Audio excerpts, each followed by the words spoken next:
Courage in persecution. Learning the secret that sustained the heroes of Hanukkah. My name's Enoch Lavender from Olive Tree Ministries, and we're looking at the Jewish background of our faith, especially the story of Hanukkah and how that relates to the New Testament and to us as believers today. Inspired by the martyrs. The stories of the martyrs and those who were persecuted in the church have always deeply challenged me.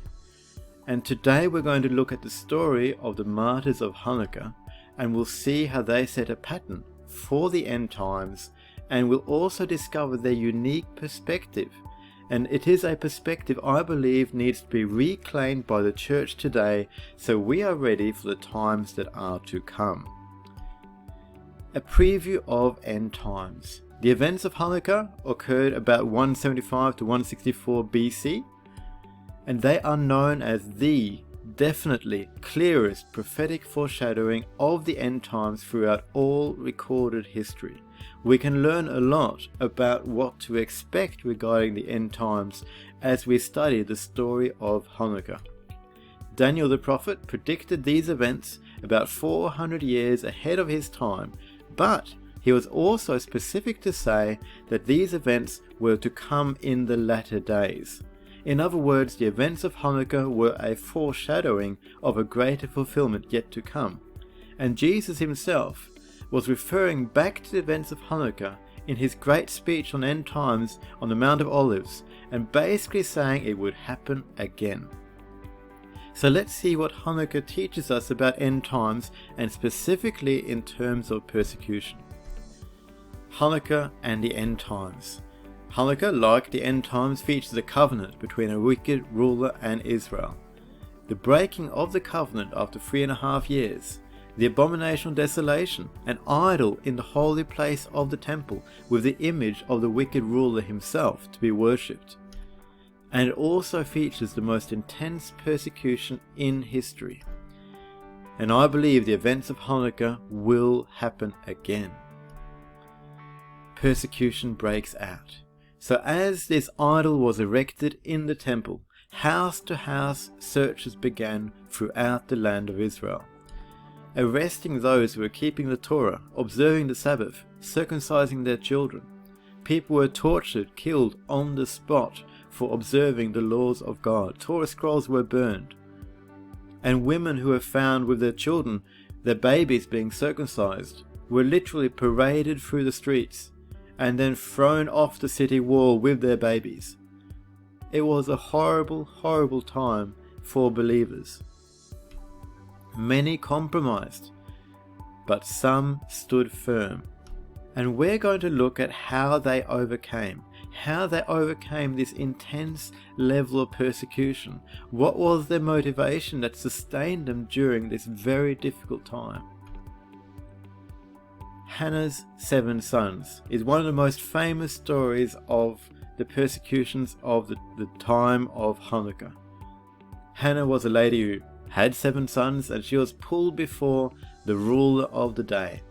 And her sons were instructed to eat of some meat sacrificed to an idol. And this would signify that they were joining into the worship of this idol. And one by one they were pulled before the king. One by one they rejected his request boldly, and one by one they were tortured and killed before the rest of the family. What was their motivation? What enabled them to stand firm? Let's look at what they say themselves. One of the sons said, "The King of the universe will raise us up to an everlasting renewal of life because we have died for his laws." In other words, he believed in the resurrection. The third son put out his tongue and stretched forth his hands to be tortured, and he said, "I got these from heaven, and because of his laws I disdained them, and from him I hope to get them back again." In other words, he believed there would be a restoration of anything he lost, and the losing of his bodily health and the losing of his body on earth would one day be restored by God himself. Another son said, "We cherish the hope God gives of being raised again by him, but for you, this wicked, evil king, there will be no resurrection to life." And then the mother herself, she kept on encouraging her sons to stand firm. And here's some of her words.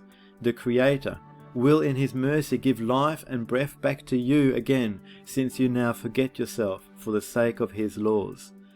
The motivation was there is a resurrection to come, that life here on earth is temporary, but there's going to become a restoration, and you'll have life again here on earth. This hope of resurrection was also the hope of the early church. There's a story of the Martyrs of Lyon in the 2nd century, who the Romans were trying to squash the church, trying to eradicate the believers. And they found that these believers stood firm no matter what persecution came against them. And the reason was that they believed they would be raised from the dead. So the Romans said, let's try something. So they killed some believers and they burnt the bones and scattered the ashes as far away as they could. Basically saying, let's see if your God can cause you to rise again now. Their goal was to destroy the hope of the resurrection, that the bodies having been scattered like this would never be restored again, and therefore the believers would give up and surrender their faith. But the early believers, they knew that God was able to scatter and to regather, that he would be able to restore these burnt bones and restore life to them. And so their hope was not lost, and they stood firm in a time of persecution. This hope of resurrection here on earth enabled the believers to stand firm in a time of persecution. The Bible tells us of Paul the Apostle spending about 3 weeks with the Thessalonian church before he had to move on. He had just begun to establish this young group of believers, and then he had to go. And in this time, he specifically taught about end times, about the return of the Messiah, about the resurrection, and about persecution. He says in 1 Thessalonians 3, we told you that we would suffer tribulation. And one of the key themes throughout Thessalonians is the persecution, the affliction, the tribulation that the saints would go through. They knew, they had been taught that this would come even as young believers, but they also had been taught about the end times and the restoration that would come, and so they had been prepared mentally to face persecution, but also had been prepared with the hope set before them that they would be able to endure. Maybe this is something that has been lost in the church today, that we haven't been talking about expecting persecution. We've been talking about expecting to be raptured out of here before things get tough. But maybe this aspect needs to be in place. Paul said that all who live godly in Christ Jesus will suffer persecution. And we need to have a mindset that is prepared to face this. But we also need to understand the hope of the resurrection. What is the resurrection? It's not just rising from the dead physically, as great as that is, as awesome as that is. And by the way, this was a very controversial concept in the day of the early church. When Paul went to Athens and he began to preach about Jesus, they had no problem listening to the story of Jesus. They had no problem about his miracles, even about his claim to be the Son of God. But their problem was when Paul began to speak of the resurrection, because for them the whole purpose of life was to escape your physical body, and to be resurrected physically in a physical body on earth. That was an issue that they did not want to hear about and did not believe in. But the resurrection involves being raised from the dead physically to a physical body here on earth. It involves entering the Messianic kingdom here on earth, where Jesus himself will rule on the throne of his father David. Now the throne of David is not in heaven, it's never been there, it's always been on earth and in Jerusalem. And if Jesus does not physically sit on that throne, he is not the Messiah. This is what part of the Messianic mission and part of what he yet needs to fulfill. So the resurrection involves a kingdom here on earth, new life here on earth, where everything is restored, where the promise of God is fully accomplished for Israel, but also not just for the nation of Israel, but to all of us individually as believers, where the purpose and plan of God is fully revealed and released in our lives.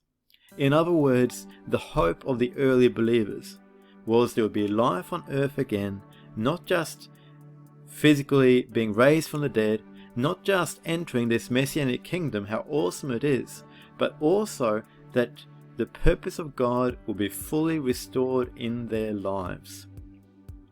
And so then, the enemy can threaten to take away things, threaten to take away our lives, threaten to destroy our bodies, but nothing he tries to take will not be restored to us. The enemy can't steal anything from us permanently. It will just be for a season, and then the restoration will come.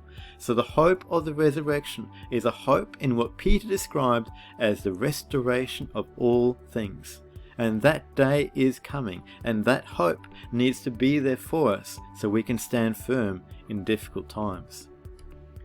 End-time persecution, the traditional rapture teaching, can leave us unprepared for persecution. We just say we're getting out of here. But all who live godly will suffer persecution. The traditional focus on heaven alone can blur the understanding of a full restoration that is yet to come here on earth, where all the promises of God will be fulfilled. Can you imagine embracing your loved ones physically in the body here on earth once again? Not just meeting them in some spiritual place in heaven, but actually seeing them flesh to flesh, in a new resurrected body. That's what the resurrection is all about. Learning from Hanukkah's heroes. So I believe that to stand in the tough times that are coming, we need firstly to understand they are coming. Know that persecution is coming. Hanukkah gives us a template, a picture of persecution to come in the end times. It will be hard. It will be difficult, but it also gives us an understanding of the motivation that will keep us going, which is that there is a resurrection to come. Our Messiah is returning. We have a hope set before us of restoration of all things. So let's keep that hope in mind when things are tough, and know that it's only temporary, and one day the restoration will come.